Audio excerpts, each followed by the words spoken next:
Good morning students. Today we will study structure of ovule. Ovule कहाँ present होता है? Plant के ऊपर फ्लावर होता है.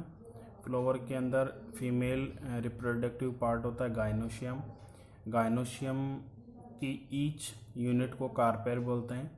कार्पेल का पार्ट होता है ओवरी के अंदर ओव्यूल्स प्रेजेंट होते हैं और ओव्यूल्स जो होते हैं वो सीड का फॉर्मेशन करने का फंक्शन करते हैं. तो जो ओव्यूल होते हैं वो ओव्यूल की स्ट्रक्चर इंटरनल साइड से कैसे होती है उसको आज स्टडी करेंगे. स्ट्रक्चर ऑफ ओव्यूल का एक दूसरा नेम होता है मेगा स्पोरेंजियम. तो today we will study structure of ovule और मेगास्पोरेंजियम. ये ओव्यूल और मेगास्पोरेंजियम की स्ट्रक्चर कैसे होती है उसको अपन आज स्टडी करेंगे. स्ट्रक्चर को स्टार्ट करते हैं अपन. First part placenta. This part is placenta. ये प्लेसेंटा वाला पार्ट जो होता है ओवरी से कनेक्ट रहता है. यहाँ पर ओवरी अटैच रहती है. ओवरी का पार्ट होता है प्लेसेंटा और इस प्लेसेंटा पार्ट से ओव्यूल अटैच रहता है.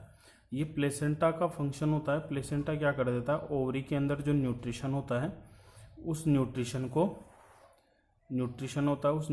को सक करता है और न्यूट्रिशन प्रोवाइड कराने का फंक्शन करता है ओव्यूल को क्या करता है? ओवरी से न्यूट्रिशन लेता है प्लेसेंटा और प्लेसेंटा लेकर किस में ट्रांसफ़र करता है? ओव्यूल के अंदर. और ओव्यूल आगे चलकर सीड का फॉर्मेशन करता है. फर्स्ट पार्ट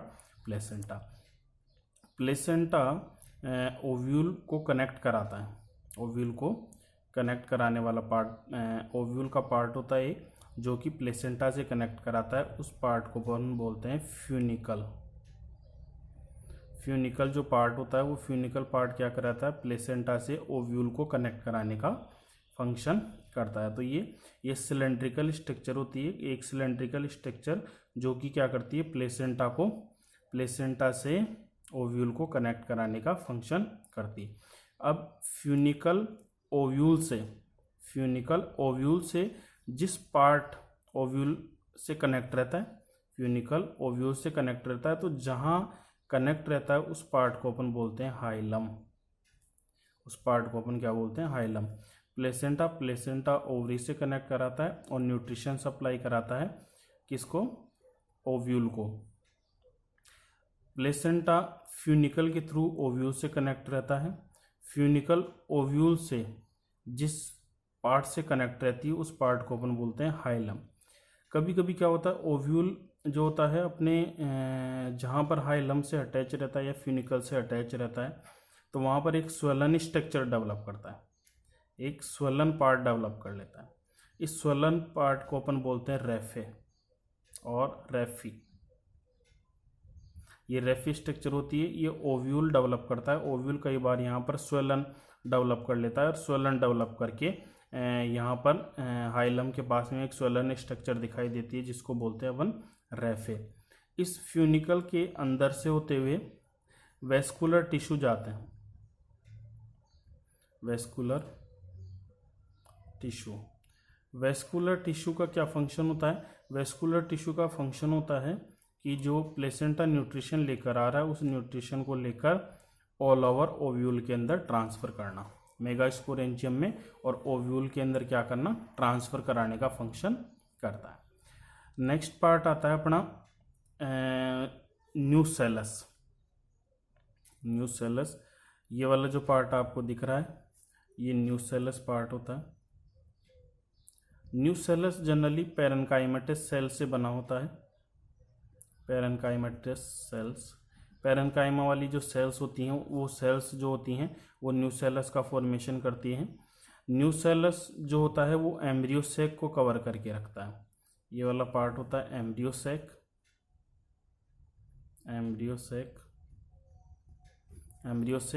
तो न्यूसेलस एम्ब्रियोसेक को कवर करके रखता है और इस पैरेन्काइमेटस सेल के अंदर क्या होता है?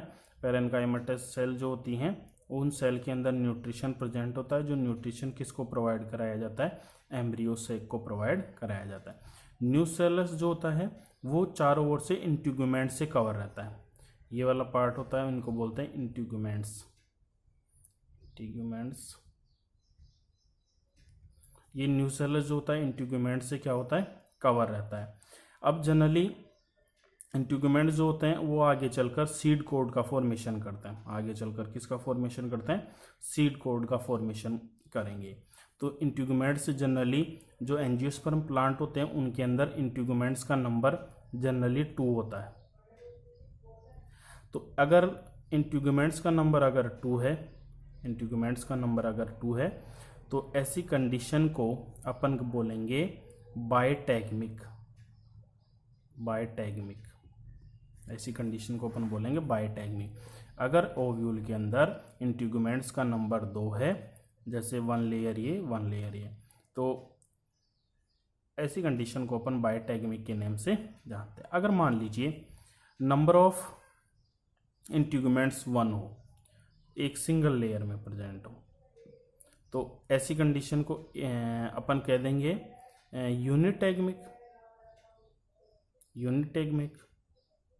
यूनिटैगमिक के नेम से जानेंगे। अगर मान लीजिए इंट्यूगुमेंट्स है ही नहीं, तो ऐसी कंडीशन को अपन बोलेंगे एटैगमिक। नो इंट्यूगुमेंट्स, तो ऐसी कंडीशन को अपन कह देंगे एटैगमिक। तो अपने पास इंट्यूगुमेंट्स जो होते हैं वो जनरली क्या होते हैं बेटे, कि जो न्यूसेलस को चारों ओर से कवर करते हैं उस पार्ट को अपन इंट्यूगुमेंट्स बोलते हैं। और इंट्यूगुमेंट्स जो होते हैं वो जनरली जो होते हैं वो सीड कोड का फॉर्मेशन करते हैं आफ्टर फर्टिलाइजेशन। अगर मान लीजिए इंट्यूगुमेंट्स का नंबर 2 है तो बायटैगमिक, अगर नंबर 1 है तो यूनिटैगमिक, अगर इंट्यूगुमेंट्स एब्सेंट है तो ऐसी कंडीशन को एटैगमिक के नेम से अपन जानते हैं। अब ये इंट्यूगुमेंट्स डेवलप कहाँ से होते हैं, इंट्यूगुमेंट्स जहाँ से डेवलप होते हैं उस पार्ट को बोलते हैं चैलेजा। इंट्यूगुमेंट जहाँ से डेवलप होते हैं उस पार्ट को अपन बोलते हैं चैलेजा।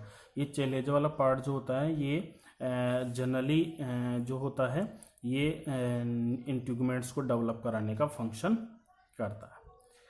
नेक्स्ट आगे चले हम, इस चैलेजा वाले पार्ट के बिल्कुल अपोजिट पार्ट होता है जिसको माइक्रोपाइल बोलते हैं।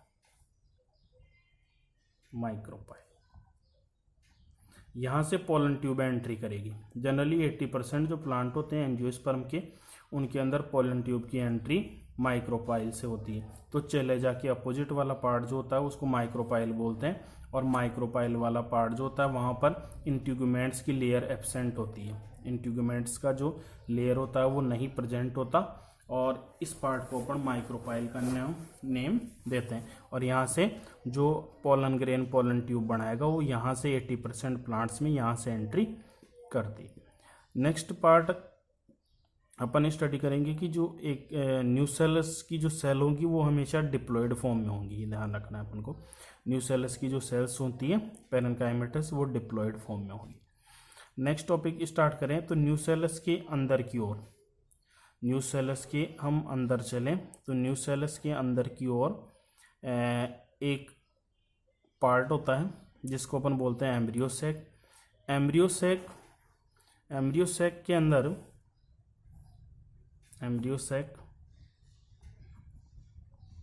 एम्ब्रियोसेक जो होता है वो फीमेल गैमेटोफाइट होता है। एम्ब्रियोसेक क्या होता है, फीमेल गैमेटोफाइट। इस एम्ब्रियोसेक के अंदर 7 सेल और 8 न्यूक्लियस होते हैं। 7 सेल और कितने न्यूक्लियस होते हैं, 8 न्यूक्लियस। 7 सेल और 8 न्यूक्लियस इसके अंदर प्रेजेंट होते हैं। 7 सेल में 3 सेल चैलेजा साइड प्रेजेंट होती हैं। 3 सेल चैलेजा साइड प्रेजेंट होती हैं। इन 3 सेल जो चैलेजा साइड प्रेजेंट होती हैं इनको बोलते हैं एंटीपोडाल सेल। इन सेल्स का फंक्शन होता है कि न्यूसेलस के अंदर से न्यूट्रिशंस को सक करना और एम्ब्रियोसेक को न्यूट्रिशन प्रोवाइड कराना। मिड के अंदर सेंट्रल पॉइंट के अंदर इन सेल्स का नंबर 3 होता है और ये इनके अंदर क्रोमोसोम का नंबर n होता है। क्रोमोसोम का नंबर कितना होता है, n, मतलब हैप्लॉइड फॉर्म में होते हैं इनके अंदर क्रोमोसोम। फिर मिड के अंदर जो सेल होती है उस सेल को बोलते हैं सेंट्रल सेल। मिड के अंदर जो सेल होती है उसको बोलते हैं सेंट्रल सेल। इस सेंट्रल सेल के अंदर क्या होते हैं, दो न्यूक्लियस होते हैं और साइटोप्लाज्म, दोनों न्यूक्लियस आपस में कनेक्ट रहते हैं और इनका साइटोप्लाज्म कॉमन होता है दोनों न्यूक्लियस का। और इसके अंदर क्रोमोसोम का नंबर 2n पोजीशन में होता है। क्रोमोसोम का नंबर कैसी पोजीशन में मिलेगा, 2n पोजीशन के अंदर मिलेगा।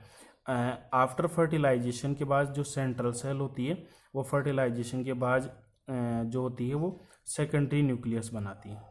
आफ्टर फर्टिलाइजेशन के बाद सेकेंडरी न्यूक्लियस और डेफिनेटिव न्यूक्लियस का फॉर्मेशन करती है। डेफिनेटिव न्यूक्लियस का और सेकेंडरी न्यूक्लियस का फॉर्मेशन करती है कौन, सेंट्रल सेल। और इसके अंदर जो न्यूक्लियस होते हैं उनको पोलर न्यूक्लियाई बोलते हैं। दोनों के अंदर क्रोमोसोम का हाफ नंबर होता है हैप्लॉइड कंडीशन के अंदर। तो ऐसी कंडीशन के अंदर सेंट्रल सेल के अंदर क्रोमोसोम का नंबर कितना हो गया, 2n। तो ये सेंट्रल सेल जो होती है 2n पोजीशन में प्रेजेंट होती है। माइक्रोपाइल की साइड 3 सेल होती हैं। 3 सेल चेलेजा साइड हो गई जिनको बोल दिया एंटीपोडल सेल, 1 सेल हो गई मिड में जिसको सेंट्रल सेल, और 3 सेल जो होती है माइक्रोपाइल सेल प्रेजेंट होती है। इनमें से जो लेटरल साइड वाली सेल होती है उन सेल्स को बोलते हैं सिनिजर्ड सेल्स का फंक्शन क्या होता है, सिनिजर्ड सेल्स कौन सी होती हैं, ये जो साइड में लेटरल साइड वाली सेल्स होती है उनको सिनिजर्ड सेल्स बोलते हैं। ये सिनिजर्ड सेल्स का फंक्शन क्या होती है, ये इनके अंदर एक स्पेशल टाइप की स्ट्रक्चर होती है जिनको अपन बोलते हैं फिलीफोरम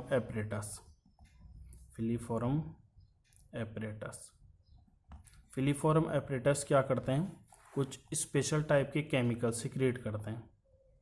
वो केमिकल क्या फंक्शन करते हैं, वो केमिकल फंक्शन करते हैं पोलन ट्यूब का अट्रैक्शन करते हैं।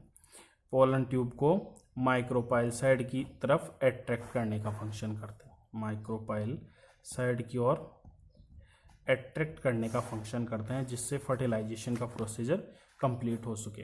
तो जो लेटरल साइड की जो सेल्स होती है उनको सिनिजर्ड सेल कहते हैं। इनके अंदर फिलीफोरम एपरेटस प्रेजेंट होते हैं। ये फिलीफोरम एपरेटस होते हैं, ये स्पेशल टाइप ऑफ केमिकल का सीक्रेशन करते हैं। ये केमिकल पोलन ट्यूब को अट्रैक्ट करने का फंक्शन करते हैं जिससे फर्टिलाइजेशन की प्रोसीजर। मिड के अंदर जो सेल होती है उस सेल को अपन बोलते हैं एग सेल।